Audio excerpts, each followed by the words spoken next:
அன்பர்கள் அனைவருக்கும் எனது அன்பான வணக்கங்கள். அன்னை நம்மை அற்புதமாக வழிநடத்தி கொண்டு வருகிறார். அன்னையின் அருளால் நாளும் நாளும் நாம் இறைமையை நோக்கி முன்னேறி கொண்டிருக்கிறோம். We are mother's children. We are selected by the mother.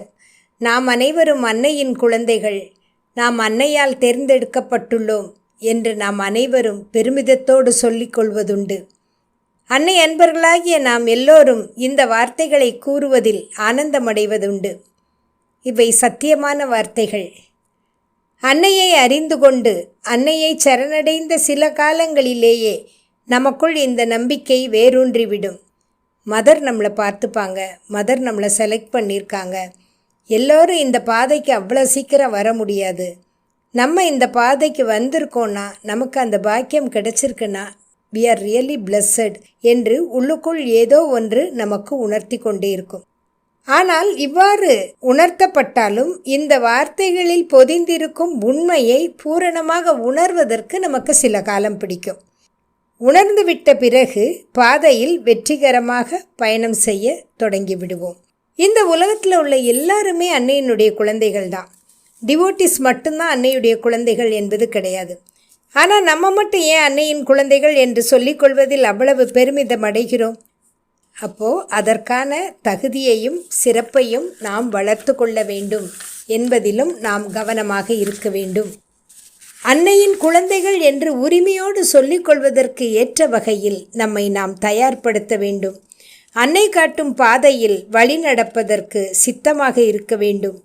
அன்னை கூறும் உன்னதமான பண்பு நலன்களை கொண்டவர்களாக விளங்க வேண்டும். மானுட நிலையிலிருந்து உயர்ந்து தெய்வீக நிலையை எட்டுவதற்கான ஆர்வமும் முயற்சியும் உடையவர்களாக இருக்க வேண்டும். மலர்களை வைத்து வழிபடுவதோடு மட்டும் நின்றுவிடக்கூடாது. பகவானும் அன்னையும் கண்ட கனவினை நனவாக்கும் வண்ணம் தெய்வீக வாழ்வு தழைப்பதற்கான ஆயத்தங்களை செய்பவர்களாக நாம் இருக்க வேண்டும். அவர்கள் இந்த உலகத்தில் நிலைநாட்ட விரும்பிய அன்பையும் அமைதியையும் ஏகத்தன்மையையும் நமக்குள் கொண்டு வர வேண்டும். We are selected என்று சொல்லிக் கொண்டிருந்தால் மட்டும் போராது. எதற்காக தேர்ந்தெடுக்கப்பட்டுள்ளோம் என்ற கேள்வியை நமக்குள் நாமே கேட்க வேண்டும். தினமும் மதர் முன்னாடி நின்று தினம் ஒரு பிரச்சனை சொல்லி அழுது பிரார்த்தனை செய்து அந்த பிரச்சனை தீர்ந்த உடனே அடுத்த நாள் இன்னொரு பிரச்சனையை சொல்லி அதுக்கு ஏதாவது செய்யுங்க அப்படின்னு கேட்டு அதற்காக மட்டுமா நம்ம தேர்ந்தெடுக்கப்பட்டிருக்கோம்? நிச்சயமாக இல்லை. பிரச்சனைகளை அன்னையிடம்தான் நம்ம கூற முடியும். அன்னை தான் நம்முடைய பிரச்சனைக்கு தீர்வையும் தருவார்கள். ஆனால் அதற்காக மட்டுமல்ல நாம் தேர்ந்தெடுக்கப்பட்டுள்ளது என்பது உயர்ந்ததொரு காரணத்திற்காக என்பதை நாம் உணர வேண்டும். அந்த வார்த்தையின் உண்மையான பொருளை நாம் உணர்ந்து கொண்டால் அதற்கேற்றபடி நம்மை தயார் செய்ய ஆரம்பித்து விடுவோம். ஆன்மாவை எழுந்து கொள், ஆன்மாவை முன்னேறு என்று சாவித்திரியில் பகவான் கூறும் வார்த்தைகளை எப்போதும் நினைவில் வைத்து கொண்டு நமக்கு நாமே கூறிக்கொண்டு வர வேண்டும். கண்ணீரை துடைத்து கவலையை விடுத்து நமக்குள் இருக்கும் பேராற்றலை உணர்ந்து நாளும் வீறு கொண்டு எழுந்து முன்னேற்ற பாதையில் செல்வதற்கு நாம் தயாராக இருக்க வேண்டும். வாழ்க்கை பிரச்சனைகள் என்னாலும் தான் இருக்குது, எல்லாருக்கும் தான் இருக்குது. அவற்றை கண்டு சோர்ந்து போகாமல் உயர்ந்த தெய்வீக வாழ்வுக்காக பிறந்திருக்கிறோம் என்பதை எப்போதும் நினைவில் வைத்திருக்க வேண்டும். அன்னை கூறும் வழிமுறைகளை கடைப்பிடிப்பதில் தீவிர ஆர்வம் காட்ட வேண்டும். The future of the earth depends on a change of consciousness என்கிறார் அன்னை. உலகத்தின் எதிர்காலம் மனிதன் தன்னுடைய உணர்வளவில் மாற்றம் பெறுவதில்தான் அடங்கியிருக்கிறது என்று அன்னை கூறுகிறார். இந்த வாசகத்தின் பொருள் முதலில் நமக்குள் புரியாமல் இருக்கும். அன்னை கூறுற நிறைய விஷயங்களை நம்ம கேட்குறோம், ஆனால் அதனுடைய பொருள் உள்ளார்ந்த பொருள் நமக்கு புரியாது. உலகத்தின் எதிர்காலம் மட்டுமல்ல, ஒவ்வொரு தனி மனிதனின் எதிர்காலமும் அவன் உணர்வளவில் மாற்றம் பெறுவதை பொறுத்து தான் அமைகிறது. இந்த உண்மையை நம்ம உணர்ந்து கொள்ளும்போது நமக்கு நம்முடைய வாழ்க்கையில் இதை கடைப்பிடிக்கணும் அப்படின்னு நம்ம தெரியும். முதல்ல புரியாது, அப்புறம் புரிய ஆரம்பிக்கும். ஆனால் நடைமுறைப்படுத்த தெரியாமல் இருப்போம்.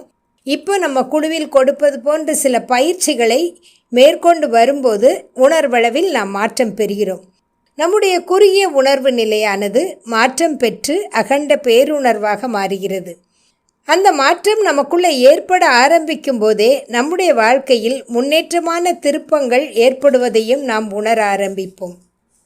அவர் consciousness is cosmic and immense. நம்முடைய உணர்வு நிலையானது பிரபஞ்சமளாவியதாக பிரம்மாண்டமானதாக உள்ளது என்று சொல்லும் அளவுக்கு உணர்வளவில் நாம் விரிவடைய வேண்டும். வாழ்க்கை வாழ்வதற்கே என்றுதான் இதுவரை நாம் அறிந்திருக்கிறோம்.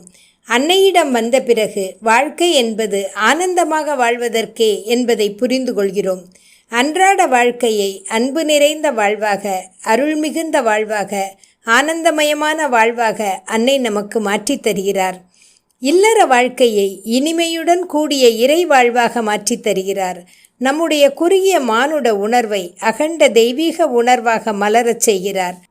இமைப்பொழுதும் அன்னை நம்மை விட்டு நீங்காதிருந்து நமக்கு உதவி கொண்டு வருவதை அனுதினமும் நாம் உணர்ந்து வருகிறோம். அதுபோன்று இமைப்பொழுது கூட அன்னை காட்டும் பாதையிலிருந்து விலகிவிடக்கூடாது என்பதில் நாமும் உறுதியாக இருக்க வேண்டும். மனிதன் உணர்வளவில் மாற்றம் அடையும் போது உலகத்தில் மகத்தான வெற்றிகள் ஏற்படும். உயர்ந்த பேராற்றல், புனிதமான பேரொளி, பரிபூரண பேருண்மை உலகத்தில் இறங்கும். உலக வாழ்க்கை சுபிட்சமானதாக மாறும் என்கிறார் அன்னை. இந்த உயர்ந்த மாற்றத்தை கொண்டு வரக்கூடிய முன்னோடிகளாக, இதற்கு உதவக்கூடிய நல்ல கருவிகளாக நாம் விளங்குவோம் என்ற நம்பிக்கையில்தான் அன்னை நம்மை தேர்ந்தெடுத்திருக்கிறார்கள்.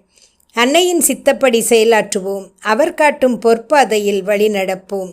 We are mother's children. We are selected by the mother. Thank you all.